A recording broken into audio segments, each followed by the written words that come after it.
Dear students, let us continue with exercise 9.1. So, let us start from question number 11 today. A TV tower stands vertically on the bank of a canal. From a point on the other bank, directly opposite the tower, the angle of elevation of the top of the tower is 60 degrees. It means what? A TV tower stands vertically. जितना जितना पढ़ूंगी मैं उतना उतना figure draw कर लेती हूँ. A TV tower stands vertically on the bank of a canal. So let me take a canal.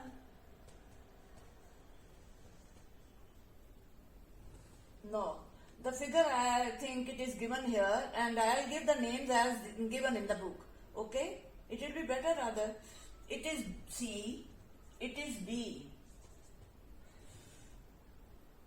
and the tower is shown by the name AB. I usually give the name T for tower, लेकिन अब उन्होंने नाम जो दिया है मैं वही लिख देती हूँ. They have given the name A over here. AB is the tower. And what is BC? BC is the width of the river. Again listen, a TV tower stands vertically. ये tower है, vertically का मतलब है ये ऐसे, laid with position में perpendicular. AB on the bank of a canal. और BC क्या है? canal.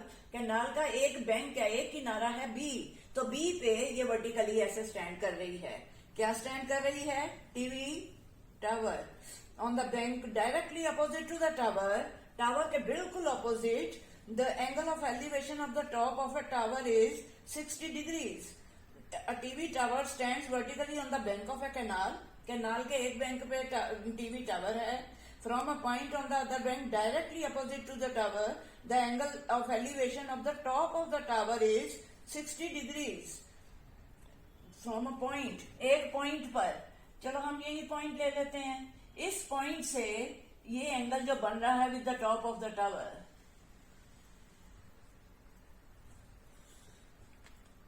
Again let us read it. A TV tower stands vertically on the bank of a canal. From a point on the other bank directly opposite to the tower, the angle of elevation of the top of a tower is 60 degrees. This angle is 60 degrees.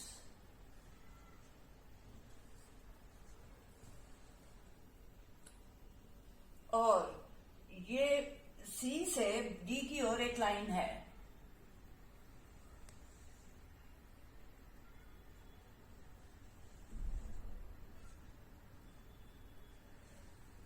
This point is D and CD is the distance. It has been shown as how much? 20 meters. And A is joined to D.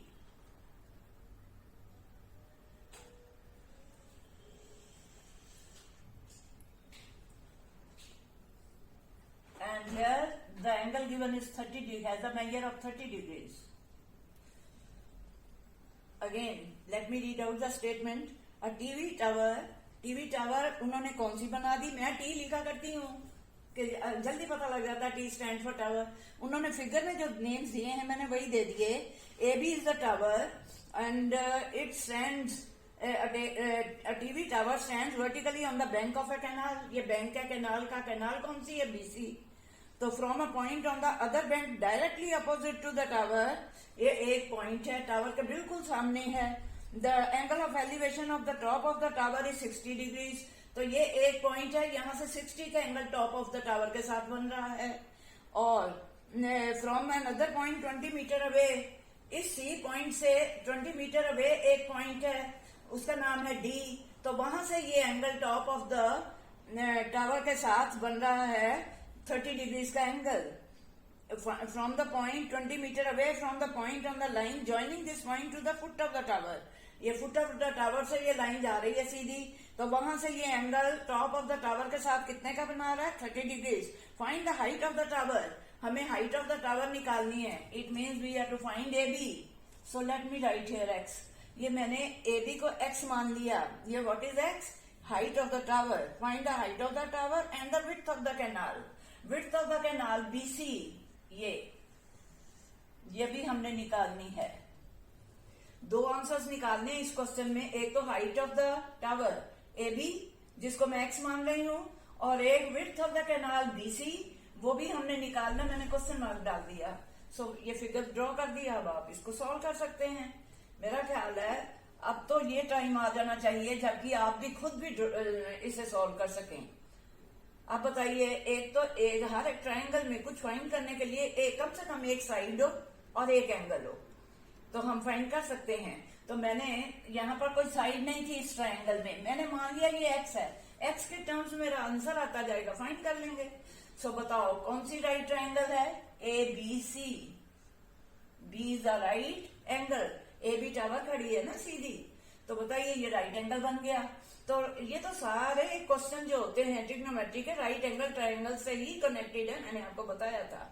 अब बताओ in right triangle A B C, ये मैं पहले ए B सी ले लेती हूँ। इन right triangle अब आप ऊपर तो लिख ही लेंगे, you can write it of course from the statement, given statement, in the figure drawn by me, in the rough sketch drawn by me, or in the rough figure drawn by me. AB is the tower. Suppose AB is equal to x meters. ये आपने x लिख दिया तो मैं भी लिख देती हूँ x meters. Suppose AB is equal to x meters. BC is the width of the canal, and from a point on the canal on the other bank, this angle ACB, angle of elevation is 60 degrees, and from a point away from the point C, 20 meters away, the angle formed with the top of the tower is 30 degrees. So this is the figure. Now अब आपने solution देनी है, how you will get? दो answers निकालने हैं, क्या क्या? एक तो हमने x निकालना है, x क्या है? Width of the height of the canal, height of the tower, sorry, ये हाइट ऑफ द टावर निकालना है, और एक क्या निकालना है? Width of the canal. ये इसका मतलब एक ए बी निकालना है और एक बी सी निकालना है, A B and B C. मैं लिख ही देती हूँ ऊपर, फाइंड क्या करने हैं? A B and B C we are to find. Now in right triangle लेना, राइट ट्रायंगल है, ये वाला ट्रायंगल नहीं ले सकते हो आप, ये तो ऑब्ट्यूज एंगल है। तो in right triangle ABC, B बीच में बोलना है, ए बी सी।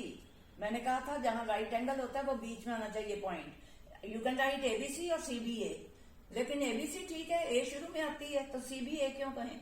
एबीसी, इस एबीसी में let A B is equal to X metres. Therefore, in right angle I have written down ABC इस ट्रायंगल में, तो AB ओवर BC, AB मैंने मान लिया x है, तो AB ओवर BC। बताओ AB क्या है? परपेंडिकुलर, मैं आपकी समझ के लिए लिख देती हूँ, AB परपेंडिकुलर ओवर क्या है? बेस। तो परपेंडिकुलर ओवर बेस, वो भी मैंने कहा था आपको छोटा सा बना लिया करो, क्योंकि तब गलती बिल्कुल नहीं होगी। Some people have curly brown hair till painted black. Now A B over B C, A B over B C, तो ए बी तो मैंने एक्स मान लिया, तो बी सी क्या है? Width of the canal. तो A B over B C is equal to, बताइए, perpendicular over base. Perpendicular over base, बताइए परपेंडिकुलर ओवर बेस क्या है? 10 इज इक्वल टू 10 थीटा, पहले लिख दो, और या 10 60 भी लिख सकते हैं। It implies P, P is x, perpendicular x है, और बीसी, बीसी तो बीसी है, वो भी नहीं पता, is equal to 10 theta, is equal to 10 theta 10 60। 10 60 की वैल्यू क्या होती है? √3। Therefore, x is equal to √3 BC. On cross multiplying 10 60, BC over x over BC is equal to √3. तो therefore x is equal to √3 BC. Cross multiply हो गया ना, तो यहाँ पर लिख देना √3। तो x is equal to √3 BC। Dash dash dash equation 1 आपने बना दी। नो दूसरी ट्रायंगल ले लेते हैं पूरे वाली, A B D. Now, in triangle ABD, वो भी राइट एंगल ट्राइंगल है ABD, आप राइट एंगल ट्राइंगल भी लिख सकते हो। Now in right triangle ABD, बताइए AB ओवर BD,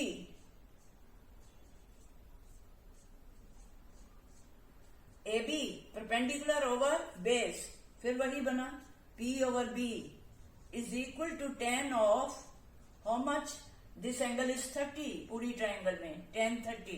सो P over B, P perpendicular कितना है X, तो X ओवर B बेस कितना है 20 plus BC, 20 plus BC is equal to tan 30, वो कितना होता है 1 over under root 3 from the table.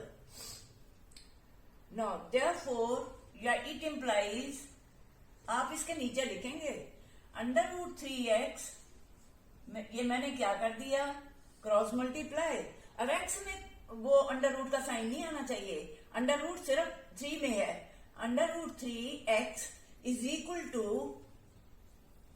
20 plus BC,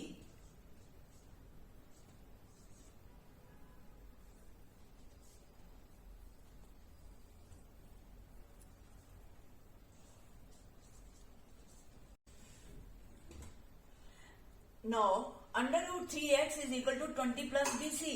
अब आपको पता है, आप इक्वेशन 1 मैंने जिसे नंबर दिया था x निकाला हुआ, सब्स्टिट्यूट कर दो, तो it implies under root 3 into x, बोलिए into x, x is how much under root 3 BC, so you will write under root 3 BC is equal to 20 plus BC, sorry 20 plus BC, under root 3 into under root 3 is, so many times I have told you, under root 3, square root of 3 into square root of 3, it becomes total 3, so it will be 3 BC is equal to 20 plus BC। No इसके आगे हम क्या करेंगे, अब इसके नीचे जगह नहीं, मैं इधर लिख देती हूँ 3 BC, और इधर वाली BC इधर ले आओ like terms, -1 BC, only BC means 1 BC is equal to 20, तो उधर ही था, उधर ही रहने, साइन नहीं बदलेंगे, लेकिन मैंने BC का बदल दिया क्योंकि ट्रांसपोज किया है। So many times I have told you on transposing, plus becomes minus, minus becomes plus, multiply becomes division, divided by, और डिवीजन का साइन इंटू मल्टीप्लाई हो जाता है। तो 3 BC माइनस BC का मतलब 1 BC, कितने होते हैं 2 BC is equal to 20। Therefore BC, अभी मैंने कहा मल्टीप्लाई तो डिवाइड हो जाता है, 2 BC का मतलब है 2 इंटू BC, तो उधर जाकर 20 नीचे जाएगा, डिवाइड हो जाएगा 20 over 2, so it becomes on cancelling 10 metre. This is BC, इसका मतलब है BC क्या थी, विड्थ ऑफ द कैनाल, तो therefore width of the canal अभी भी लिख दो बच्चों, therefore width of the canal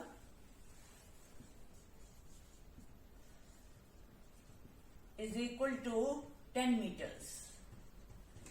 एक तो आंसर आ गया, ये वाली BC जो है वो 10 मीटर है, ये नहर थी, और इसके एक तरफ AB था।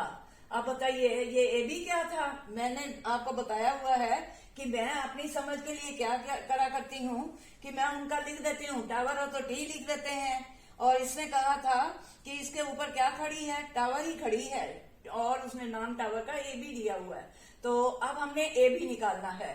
ये AB कैसे निकालेंगे, अब बताइए, अगर ये मैं पूरी ट्रायंगल ले लूं अब, तो AB निकल सकता है।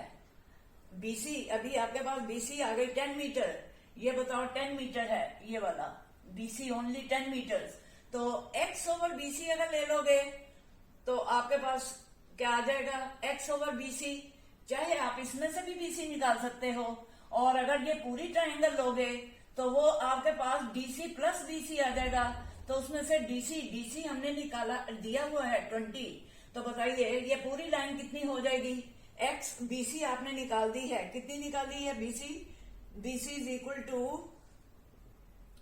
10 मीटर्स, तो बताओ ये 10 मीटर आ गई, तो 20 प्लस 10 कितने हो गए 30, तो X निकाल लेते हैं फिर अब, X in triangle ABD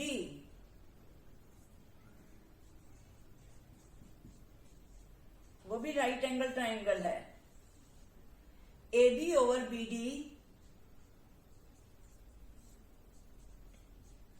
is equal to A B over B D. ये पूरी लाइन ली है, तो ए बी और बी डी से ट्राइंगल बनती है ए बी डी। तो बताइए ए बी डी में A B over B D, A B कितना निकाला है हमने, ए बी निकाला, ए बी अभी नहीं निकाला, वो एक्स है। So A B over B D is equal to tan of 30।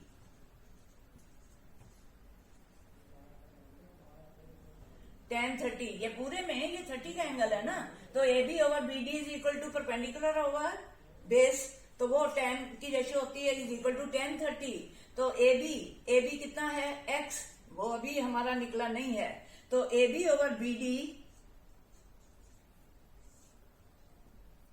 D कितना हुआ 20 plus B C is equal to tan 30, वो होता है 1/√3। ठीक है, तो A B over 20 plus B C is equal to 1/√3। तो बीसी मेरा ख्याल है आप निकाल चुके हैं, बीसी कितना है 10, तो आ जाएगा ए बी, ये A B over 20 plus BC, 20 plus BC कितना निकाला था ऊपर 10, तो A B over 20 plus 10 is equal to 1/√3। Therefore A B over 30, 20 plus 10 is equal to 30, A B over 30 is equal to 1/√3। Therefore A B is equal to 1/√3 into A B, ये 30, तो ऊपर 30 चले गए, तो 10 is equal to 30/√3 on rationalising √3 over √3। Now, अब मैं ये मिटा देती हूं, तो इसका क्या बना 30√3 over 3, 30√3 over √3 into √3 again 3. Now 3 and 30 are cancelled by 10. तो इज इक्वल टू 10√3। ये किसका आंसर आया है, ए बी का, और ए बी क्या है height of the tower. Therefore नीचे लिख देना height of the tower is equal to 10√3। Hence दोनों आंसर्स दोबारा से लिख देंगे। Number 1, width of the canal is equal to 10 metres and height of tower is equal to 10√3 metres. और दोनों के आगे ब्रैकेट डाल के बाहर लिख दो आंसर, और थोड़े मोटे शब्दों में आंसर लिखा करो, आंसर पढ़ने वाले को जल्दी नजर आए और आपके मार्क्स पूरे में से पूरे लग जाएं। Now question number 12, let us read the statement again. From the top of a 7 metre high building, the angle of elevation of the top of a cable tower is 60 degrees and the angle of depression of its foot is 45. Determine the height of the tower. Tower की height हमें निकालनी है। From the top of a 7 metre high building, तो हम एक building बना लेते हैं।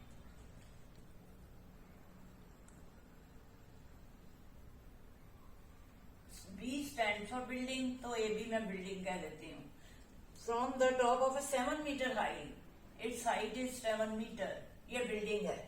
No 7 metre high building, the angle of elevation of the top of a cable tower, तो इधर ग्राउंड बना देते हैं पहले हॉरिजॉन्टल, तो ये केबल टावर है। इसको टी लिख देते हैं, टी और पी, टीपी। तो बताओ टावर का नाम मैंने क्या लिखा, टीपी या टी एस, कुछ नाम डाल सकते हैं मेरे से, अब टीपी लिखा गया। अब एक बार फिर, from the top of a 7 metre high building मैंने दिखा दी 7 मीटर है। The angle of elevation of the top of a cable tower का ये जो टॉप के साथ एंगल बन रहा है। अब बताइए, ये एंगल तो बना नहीं, बनेगा तब जब हम इसके हॉरिजॉन्टल के पैरेलल एक लाइन बी से खींचेंगे। ये तो हम इसके पैरेलल खींच सकते हैं ना, जैसे ये है वैसे ये बना दी। तो बताओ ये वाला कोई पॉइंट एम कह देती हूँ। Now, B M is parallel to AP, ये पैरेलल बना दी है। From B draw B M parallel to AP. अब बताइए ये पैरेलल लाइंस हैं दोनों, और इसमें the angle the elevation of the top of a cable tower is 60 degrees. तो ये एंगल 60 का है। एक बार फिर सुनिए, from the top of a 7 metre high building ये है, the angle of elevation of the top of the cable tower ये है, उसके टॉप के साथ ये 60 डिग्री का एंगल बनता है। इसका मतलब यहां से कोई लाइन हो तो बनेगा, और ये लाइन इसके पैरेलल खींचोगे बच्चों, हॉरिजॉन्टली बनाओगे, तो ये एंगल कितने का बना, 60 डिग्री का। तो and the angle of depression of its foot, किसका, इट्स किसका, टावर का, तो इसी पॉइंट से जो इसके फुट के साथ बना है, इसका मतलब है this line joining it's foot. तो ये लाइन कितनी है, आप तो अपने स्केल के साथ लाइनें ड्रॉ करना ना सीधी सीधी। तो ये लाइन फुट के साथ कितने का एंगल बनाती है, it has the measure of depression of its foot is 45। ये डिप्रेशन नीचे चला गया ना, तो ये 45 का एंगल बनता है। एक बार फिर पढ़ लेते हैं, from the top of a 7 metre high building the angle of elevation of the top of a cable tower is 60 degrees. बिल्कुल ठीक है, लाइन खींचनी पड़ी इसके पैरेलल। तो and the angle of depression, और यहाँ पर एंगल ऑफ डिप्रेशन जो है इसी पॉइंट से, वो लाइन के साथ ही देखेंगे ना, तो वो है 45 degrees. Determine the height of the tower, height of the tower हमने निकालनी है। इसका मतलब है हमें ये टावर की हाइट निकालने के लिए देखना पड़ेगा कि किस ट्रायंगल में कौन सी साइड एक दी है और कौन सा एंगल दिया है, जिससे कि हम कुछ और निकाल सकते हैं। Now in this figure you can very well see कि it forms a quadrilateral, जो किस शेप का है, you can say it is a square or a rectangle। अभी ये नहीं ना हमें पता कितना है, कि भाई इसके इक्वल हो तो फिर तो सारी साइड्स इक्वल हो जाएंगी, तो स्क्वायर हो जाएगा। So it doesn't matter. आपका ये 7 है तो दिस इज ऑल्सो 7 मीटर। क्यों भला, क्योंकि ये तो एक बन गया जिसके ये लाइन और ये लाइन पैरेलल है, पैरेलल है, इसका मतलब है ये 7 है जितना ये, तो ये भी है, ये लाइन और ये पैरेलल है, तो इसका मतलब है it is a parallelogram. Opposite lines of a parallelogram are equal. If it is 7 it is also 7। Which line is 7 now, PM। PM is also 7 from here to here. ये 7 आ गई, ठीक है। और अब हमें निकालना क्या है, इसमें वो लाइन देखनी होगी, कौन सी निकालनी है, determine the height of the tower. Tower का मतलब है ये हमें TP निकालनी है। तो let us take not right triangle BAP, तो हम लिख देंगे इन राइट ट्रायंगल BAP। आपको तो BAP लेके मैं AP निकाल दूंगी, जितनी AP होगी, ये पैरेललोग्राम कह दिया था, तो उतनी ये BM बन जाएगा। इन राइट एंगल BAP, तो बताइए AB ओवर AP, AB क्या है, परपेंडिकुलर, और AP क्या है, base, is equal to 10 90 degrees, 10 45 degrees. ये 45 का है ना, 10 45 डिग्रीज। तो AB, how much is AB, 7 over AP, AP को AP ही लिखो, अभी पता नहीं है। 10 45 कितना होता है, 1।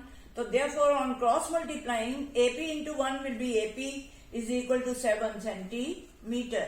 AP भी 7 आ गया, now it is 7। अब बताइए, ये पैरेललोग्राम है ना, ये वाली लाइन इसके पैरेलल थी, मैंने ऊपर मेंशन किया था। सो बताएं, therefore BM is equal to 7 centimetres. इसका रीजन दे दो, opposite sides of a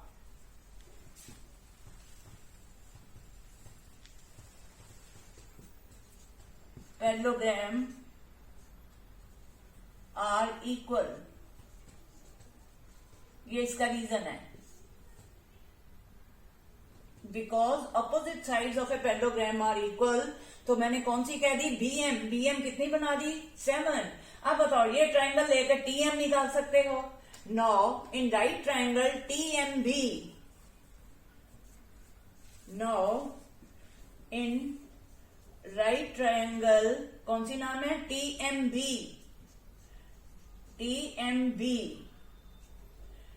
TM बीच में बोला मैंने, TM over BM।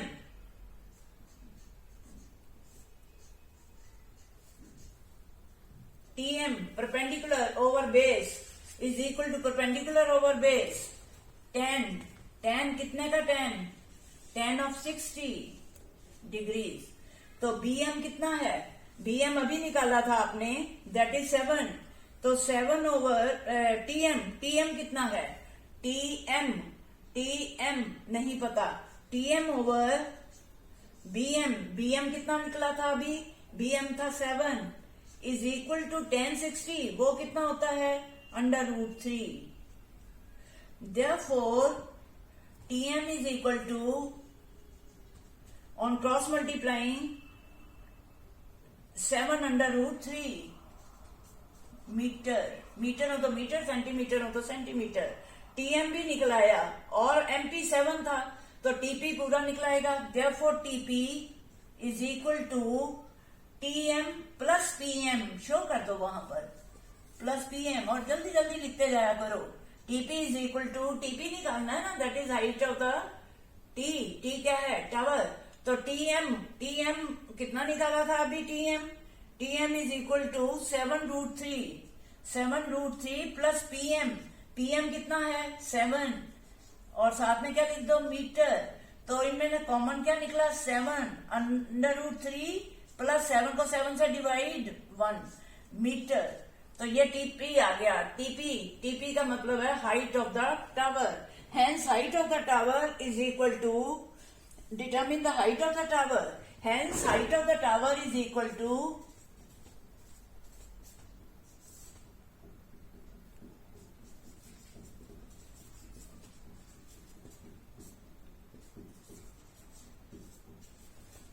7 into √3 plus 1 meters.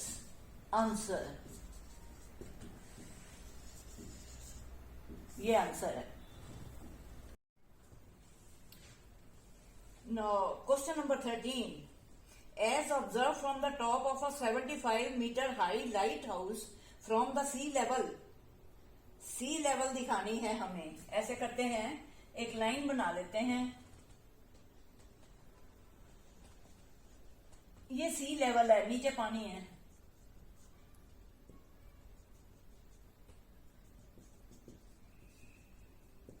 सी लेवल ये हो गई। ये सी लेवल का नाम रख दीजिए कोई, सी लेवल, इसका नाम रखते हैं हम कोई भी, तो let it be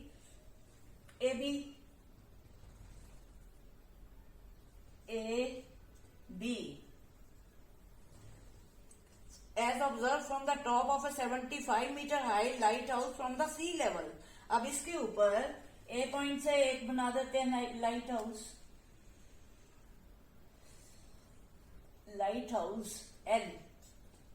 L stands for light house। As observed from the top of a 75-meter high, ये how much it is,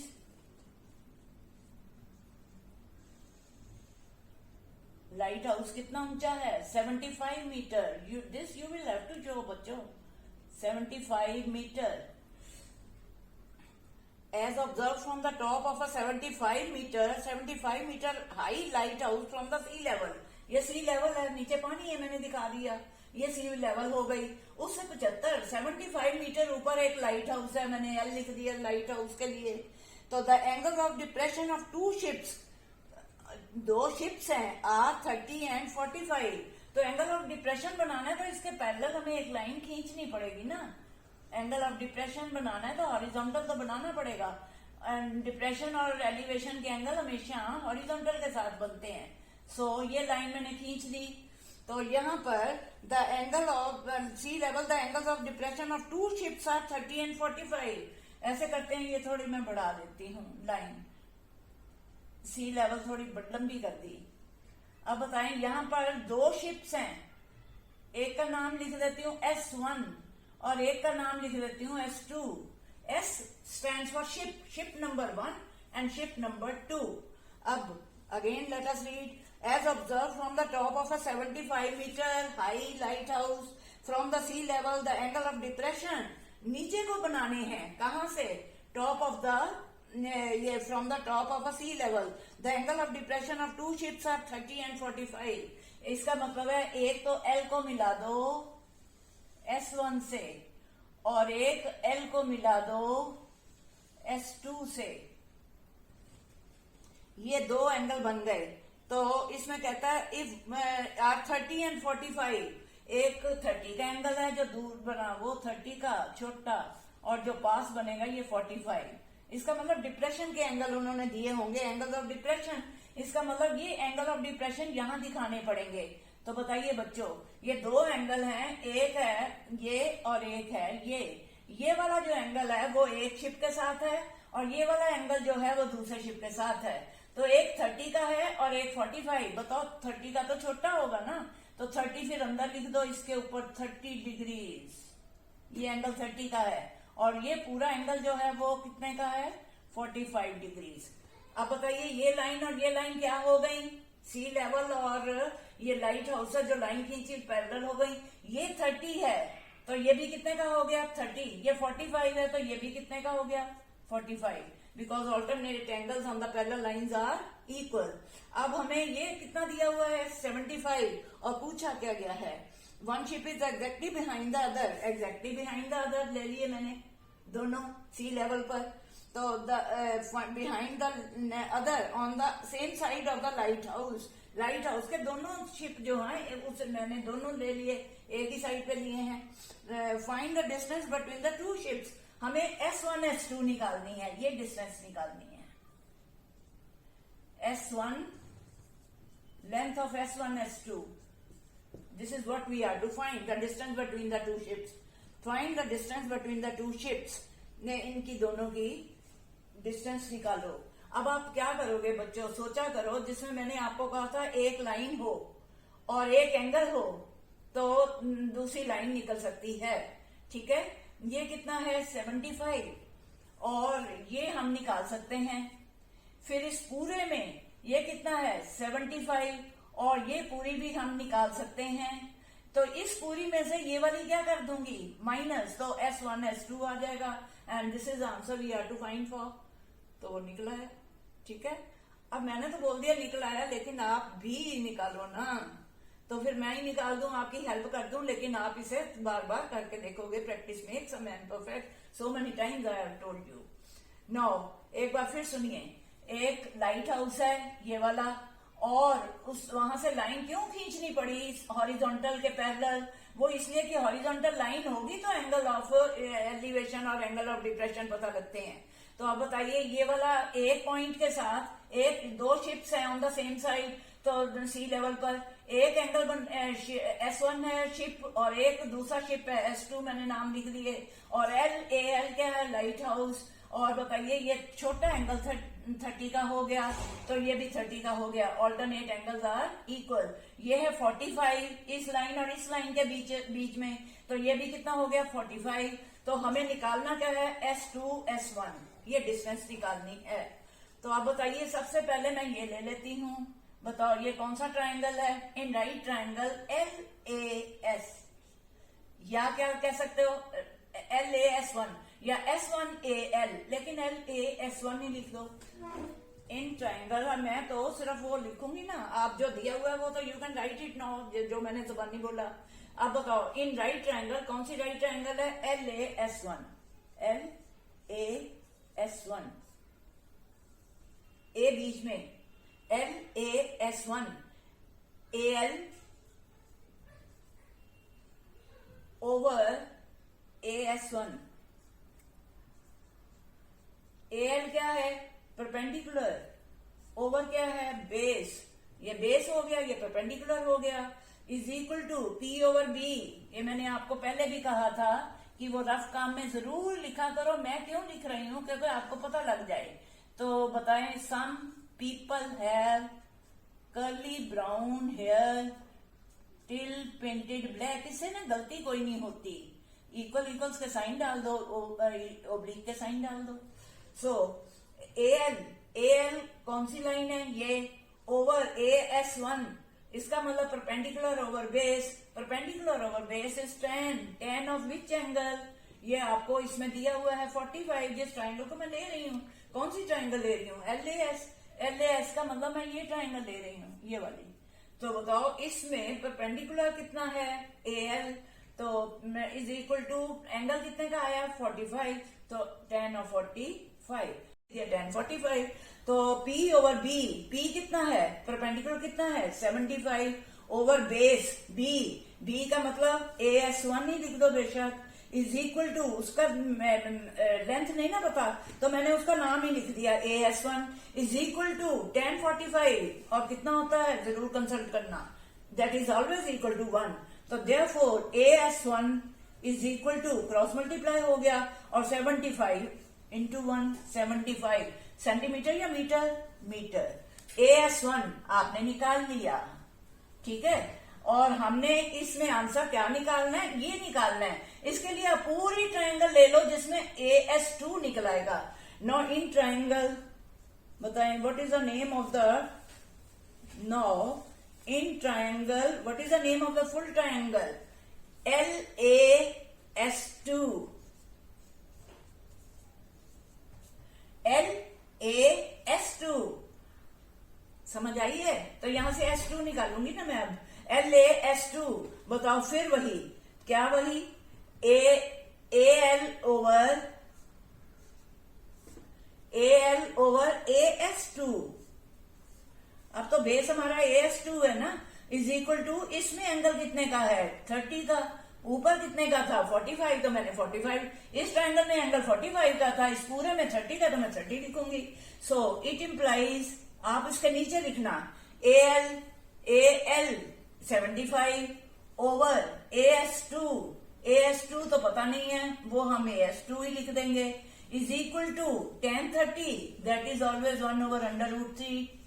1030 की वैल्यू जरूर देखो, मेरे को पता है तो मैंने लिख दी, मैं आपके सामने देखा करती हूँ, क्योंकि पता लग जाए कि जरूर कंसल्ट करो। चलो मैं भी कर लेती हूँ। तो 75 over 1030, and 1030 is equal to 1030 1 over √3, right it is, ठीक है। सो देयरफॉर क्रॉस मल्टीप्लाई करो this and this, on cross multiplying AS2 into 1 the same AS2 into 1, बच्चों वो बहुत बचपना लगता है इंटू 1 लिखना, तो आप सिर्फ लिखो AS2, तो इसको क्रॉस मल्टीप्लाई कर दो 75 √3, AS2 इसका मतलब ये भी निकल आया 75 √3, और AS1 भी निकल आया था 75। तो अब हम क्या करेंगे, इस पूरी AS2 देखने से पता चलता है, AS2 में से AS1 माइनस कर दो तो ये बच जाएगी। इस पूरी लाइन में से, ये पूरी लाइन में से इतनी कट कर दोगे तो ये बच गई, इस पूरी लाइन में से ये निकाल दिया आपने तो ये माइनस कर दो तो ये निकला है, वो आंसर ही है, हमें यही तो निकालना है S1 S2। अब आप लिखोगे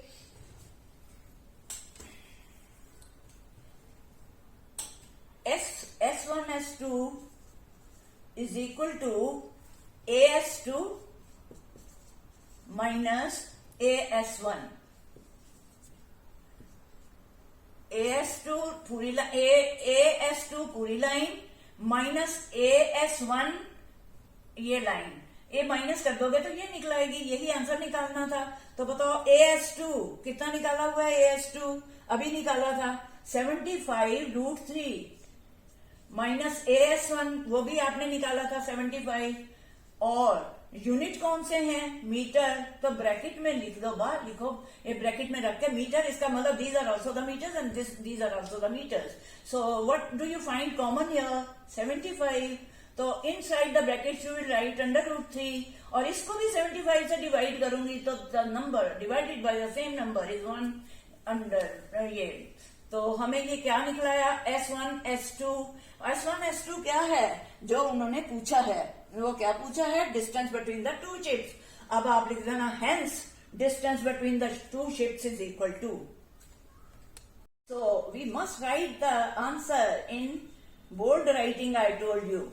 सो हेंस करके अंडरलाइन करो, हेंस क्या निकाला आपने, distance between the two ships, जो उन्होंने पूछा वही वर्डिंग लो, distance between the two ships, S1 S2 ये दोनों के बीच की दूरी है, तो hence distance between the two ships